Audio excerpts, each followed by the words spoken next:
گڑ بنانے کے لیے آج کے جدید دور میں بھی روایتی طریقوں کا استعمال کیا جاتا ہے۔ گنے سے گڑ تک کا سفر کئی انتہائی مشقت طلب مراحل پر مشتمل ہوتا ہے، جن میں پہلا مرحلہ گنے کی کیتوں سے کٹائی اور اسے بیلنے تک لانا ہوتا ہے۔ گنے کو بیلنے میں سے گزار کر اس کا رس نکالا جاتا ہے اور رس کو ایک بہت بڑے کڑاہ میں ڈال دیا جاتا ہے۔ رس کو کڑاہ میں ڈال کر اس کے نیچے آگ جلائی جاتی ہے۔ گنے کا رس مسلسل کئی گھنٹوں تک آگ پر پکنے کے بعد گاڑھا ہونا شروع ہو جاتا ہے۔ گنے کے رس پر آنے والے میل اور جاگ کو ایک چلنی کے ساتھ باہر نکالا جاتا ہے۔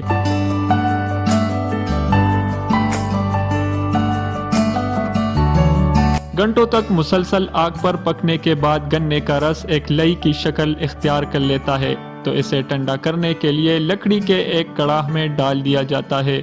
مکمل طور پر ٹھنڈا ہونے کے بعد گڑ بنایا جاتا ہے اور پھر اسے بیچنے کے لیے بوریوں میں ڈال دیا جاتا ہے۔ سید فرحان شاہ، پختونخوا ریڈیو، مردان۔